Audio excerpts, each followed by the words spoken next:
Assalamualaikum warahmatullahi wabarakatuh. InsyaAllah pada kali ini kami akan membentangkan sedikit berkenaan tokoh korporat pada zaman Rasulullah SAW dan pada zaman kini. Nama diberi Nurnilah Balqis binti Muhammad Nazmi, nombor metri 20BS02029. Nama saya Nur Akilah binti Badrun, nombor matriks 20BS02027. Berikut adalah nama-nama tokoh yang kami akan bentangkan kali ini ialah tokoh pada zaman Rasulullah iaitu Sayyidina Abu Bakar As-Siddiq. Bagi tokoh korporat pada zaman kini iaitu Datuk Wira Dr. Mazda Hamid. Tokoh pada zaman Rasulullah iaitu Sayyidina Abu Bakar As-Siddiq. Abdullah bin Abu Kuhafah bin Amir bin Amru bin Ka'ab bin Sa'ad bin Ta'im bin Murrah bin Ka'ab bin Luwai bin Ghalib bin Fihr. Jika kita perhatikan keturunan Sayyidina Abu Bakar ini bertemu dengan garis keturunan Rasulullah iaitu Murrah bin Ka'ab dan terus hingga ke atas. Nama sebelum pengislaman Abu Bakar ialah Abdul Ka'bah bin Usman yang bermaksud hamba Ka'bah. Nama selepas pengislaman beliau ialah Abdullah. Namun, beliau sering digelar Abu Bakar yang bermaksud unta muda kerana Abu Bakar amat gemar membela unta. Beliau dilahirkan di kota Mekah 2 tahun selepas tahun Gajah, iaitu 573 Masihi. Beliau merupakan keturunan Bani Tamim. Sayyidina Abu Bakar digelar As-Siddiq kerana pendirian yang sentiasa benar berkata-kata dan perbuatannya seperti Rasulullah tanpa sedikit keraguan. Beliau merupakan sahabat yang paling rapat dengan Rasulullah SAW serta banyak menghadapi cabaran bersama baginda dalam menyebarkan agama Islam. Antaranya ialah Rasulullah SAW berhijrah dari kota Mekah ke Madinah. Hanya beliau yang selalu ada bersama baginda dan sanggup menggadaikan nyawa demi Rasulullah SAW. Sayyidina Abu Bakar juga seorang yang kaya dan berjaya dalam bidang perdagangan seperti perniagaan kain, peternakan unta dan lain-lain. Beliau merupakan khalifah pertama kepada umat Islam selepas wafatnya Rasulullah SAW dalam tempoh 2 tahun 3 bulan iaitu 11 hingga 13 Hijrah bersamaan 632 Masihi hingga 634 Masihi. Abu Bakar wafat pada 23 Jamadil Akhir bersamaan 634 Masihi di Madinah.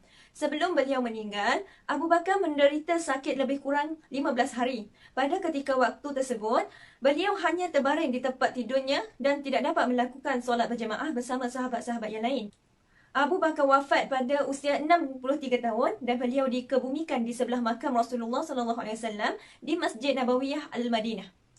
Perjalanan hidup Abu Bakar As-Siddiq. Beliau membesar dan dibesarkan di tengah bangsa Quraisy di kota Mekah dan juga merupakan keturunan yang terhormat dari kabilah Taim.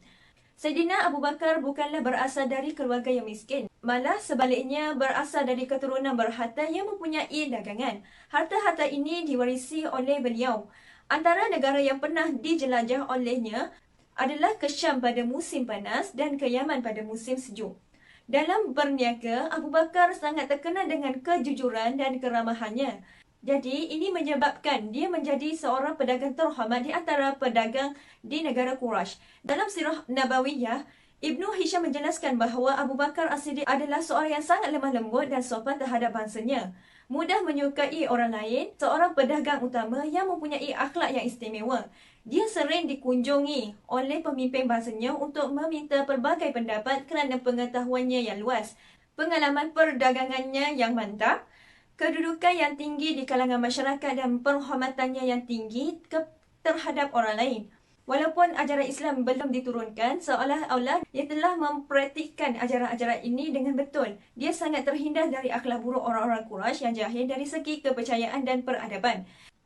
Ketika ajaran Islam datang dengan mudah, dia menerimanya sehingga dia menjadi orang yang pertama masuk dalam ajaran tersebut. Sayyidina Abu Bakar tidak berhenti di situ. Dengan segala usaha, dia menjadi salah satu tonggak dakwah Nabi. Selepas memeluk Islam, Sayyidina Abu Bakar telah dilantik menjadi khalifah yang pertama pada tahun ke-11 Hijrah. Walaupun beliau bergelar seorang khalifah, Sayyidina Abu Bakar masih berniaga bagi menyara hidup keluarganya. Bukan jadi satu penghalang bagi Sayyidina Abu Bakar dalam mencari rezeki yang halal. Beliau seorang yang sangat rendah hati walaupun beliau seorang khalifah tetapi beliau tidak pernah malu untuk berniaga demi mencari sesuap nasi. Sebelum beliau wafat, dia meninggalkan pesanan kepada anaknya iaitu Sayyidina Aisyah supaya menyerahkan kebun kurma yang dimilikinya kepada Baitul Mal. Saidina Abu Bakar berbuat demikian kerana mahu menggantikan semula wang sarah diri yang pernah diterima daripada Baitul Mal setelah beliau menjadi khalifah. Pelantikan Abu Bakar sebagai khalifah. Sebaik sahaja Nabi SAW wafat, para sahabat Ansar telah berkumpul di rumah Sa'ad bin Ubadah kerana mereka ingin mencalonkan Sa'ad bin Ubadah sebagai khalifah Nabi di dalam pertemuan di Saqifah Bani Sa'idah. Kemudian, sahabat Muhajirin turut mendatangi Saqifah Bani Sa'idah. Lalu berlakulah perdebatan dan perbincangan mengenai siapakah yang sepatutnya menggantikan Nabi SAW di dalam memimpin umat. Kaum Ansar pada mulanya merasakan mereka berhak kerana mereka telah menolong Rasulullah, tetapi kaum Muhajirin berhujah pada mereka yang lebih dahulu mengenali Rasulullah. Baginda juga seorang Muhajirin dan baginda telah menunjukkan Abu Bakar As-Siddiq sebagai imam solat ketika keuzurannya. Di kalangan ahli-ahli keluarga Nabi SAW berpandangan bahawa yang paling berhak di kalangan Muhajirin itu ialah Ahlul Bait kerana mereka mempunyai hubungan keluarga dengan baginda SAW. Ada pula yang berpendapat bahawa jawatan khalifah adalah umum untuk Muhajirin kerana mereka berbangsa Quraisy. Bahkan mereka berpendapat kaum Quraisy lebih dihormati sebagai pemimpin bagi orang Arab. Para sahabat yang ikhlas dan diredai Allah itu kemudiannya mengambil kata sepakat setelah melakukan syura yang hangat tetapi bersikap sederhana. Mereka bersetuju jawatan khalifah dipegang oleh Muhajirin. Abu Bakar As-Siddiq telah mencalonkan Umar bin Al-Khattab dan Ubaidah bin Jarrah sebagai khalifah. Tetapi Umar bin Al-Khattab menolaknya lalu mencalonkan Abu Bakar As-Siddiq. Menurut Ibnu Ishaq, pada keesokannya, Umar bin Al-Khattab telah berkhutbah kepada orang ramai mengenai pemilihan Abu Bakar As-Siddiq sebagai khalifah. Lalu mereka semua memberikan bai'ah kepada Abu Bakar As-Siddiq sebagai khalifah. Sifat kepribadian Abu Bakar iaitu sentiasa bersopan santun, lemah lembut, tabah hadapi dugaan, benci kejahatan, pengasih dan penyayang, ikhlas berjuang, setia kawan dan pemurah. Sumbangan Abu Bakar dari segi politik dan agama. Dari segi politik adalah meneruskan cita-cita Rasulullah SAW. Beliau berjaya membebaskan negeri-negeri yang berada di bawah cengkaman Rom dan Parsi. Ketika itu, pasukan tentera Islam diketuai Panglima Khalid bin Al-Walid yang juga berjaya mempertahankan Madinah dari ancaman kuasa luar seperti Parsi di sebelah timur serta serangan Byzantine iaitu Rom Timur di sebelah barat. Sejajar dengan itu, Abu Bakar telah memerangi pasukan Rom. Sebaik sahaja menjadi khalifah, Abu Bakar As-Siddiq telah mengerahkan pasukan Islam meneruskan perjalanan menggempur barisan tentera Rom di sepadan utara. Arahan ini diperintahkan oleh Rasulullah SAW sebelum kewafatan baginda di bawah pimpinan Usamah bin Zaid. Dari segi agama pula adalah beliau memerangi golongan murtad dan nabi palsu. Selepas kewafatan Rasulullah SAW, ramai dalam kalangan umat Islam kembali menyembah berhala dan mengikut tradisi lama mereka. Mereka berpendapat perintah Islam hanya dilakukan semasa Rasulullah SAW hidup sahaja dan apabila baginda sudah tiada maka tidak perlu mengikut ajaran Islam lagi. Golongan ini telah menyalahtafsirkan ayat Al-Quran sehingga enggan membayar zakat dan juga mengakui sebagai Nabi dan Rasul selain murtad.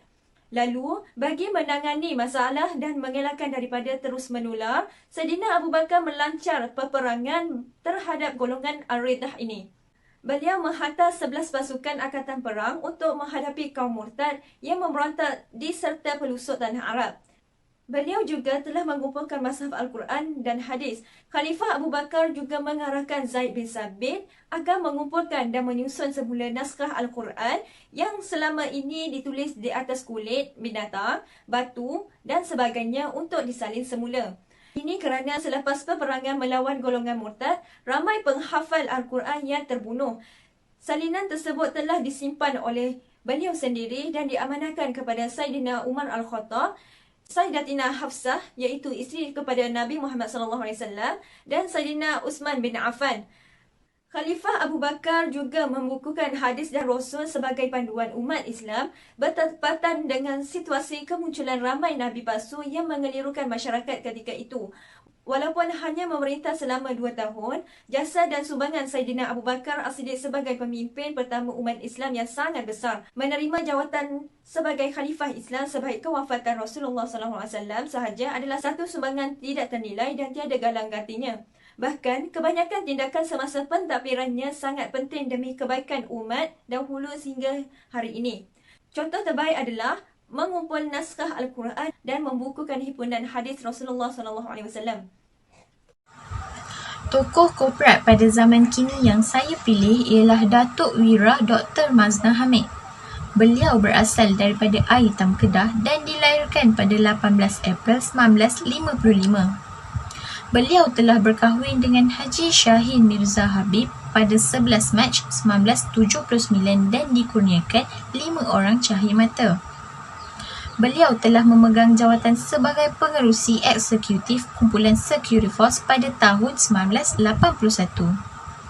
Namun, beliau telah menghembuskan nafasnya yang terakhir pada 4 Oktober 2017 di Institut Jantung Negara Kuala Lumpur ketika beliau berumur 62 tahun. 5 perkara yang perlu kita tahu tentang Dr. Maznah Hamid atau dikenali sebagai Iron Lady. Yang pertama, buka perniagaan kawalan keselamatan. Pada tahun 1980, Dr. Maznah Hamid mula mengorak langkah dalam dunia perniagaan dengan membuka sebuah syarikat Securiforce iaitu syarikat kawalan keselamatan yang terbesar di Malaysia. Beliau membuka syarikat tersebut dengan bermodalkan hanya RM5,000 hasil simpanan ketika beliau menjadi guru bahasa dan penterjemah kepada duta asing.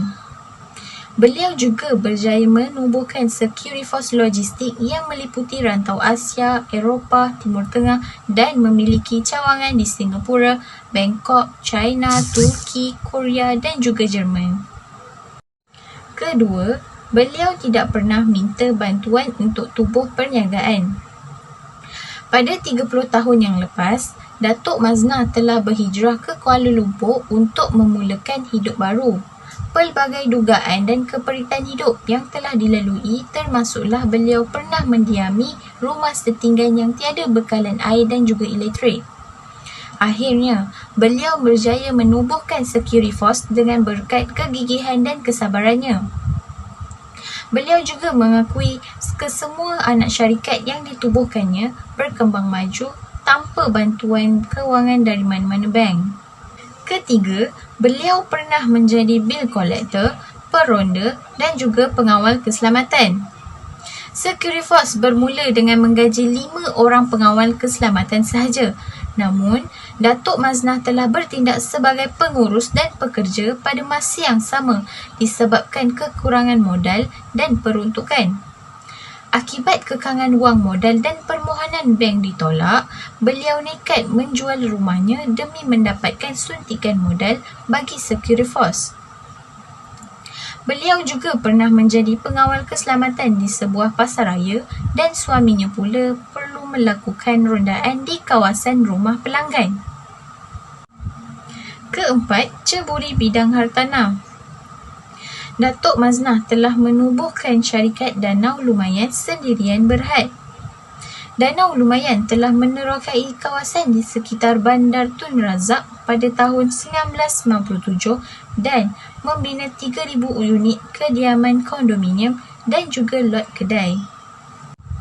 Yang kelima, beliau menulis buku dan juga menjadi pakar motivasi. Selama lebih 30 tahun berpengalaman, Datuk Maznah telah menjadi pakar motivasi dan memilih buku sebagai teman semasa senggang. Beliau juga berjaya menerbitkan buku yang bertajuk Motivasi Memburu Kejayaan dalam versi Melayu dan Mandarin, buku mini siri rahsia 3K iaitu Kejayaan, Kebahagiaan dan Kekayaan, serta menerbitkan album motivasi musikal pada tahun 2011 yang mendapat sambutan hangat berdasarkan kepada pengalaman serta prinsip-prinsip yang telah menjadi amalan kepada dirinya dalam memburu kejayaan. Seterusnya, Datuk Maznah juga aktif bergiat dalam segala persatuan-persatuan sehinggalah beliau memperolehi anugerah-anugerah khas sepanjang beliau hidup. Antara anugerah-anugerahnya ialah yang pertama, Anugerah Graduan Cemerlang Daya Kepimpinan Diri iaitu PDL. Yang kedua, Anugerah Tokoh Usahawan DPMM pada tahun 1990. Yang ketiga, Anugerah Ijazah Kehormat Keusahawanan pada tahun 2008. Yang keempat, Anugerah Perdana Menteri Usahawan Wanita pada tahun 2011. Yang kelima, Anugerah Platinum Entrepreneur Award pada tahun 2011 juga. Yang keenam, Anugerah Tokoh Ibu Harmoni pada tahun 2012 daripada Utusan Karya. Akhir sekali, dapat kita simpulkan bahawa dua insan hebat ini mampu menjadi suatu media yang wajar digunakan bagi memperkenalkan tokoh korporat Islam iaitu Saidina Abu Bakar As-Siddiq, manakala tokoh korporat zaman kini iaitu Datuk Wira Dr. Maznah Hamid dengan mengkaji dan mengenal pasti latar belakang, sejarah penglibatan awal, sumbangan serta kejayaan yang dikecapi oleh mereka sepanjang tempoh mereka hidup. Kita juga dapat mengetahui sejarah hidup kedua-dua tokoh ini, lantas menjadikannya sebagai suatu inspirasi bagi kita semua untuk mencapai kejayaan pada masa hadapan.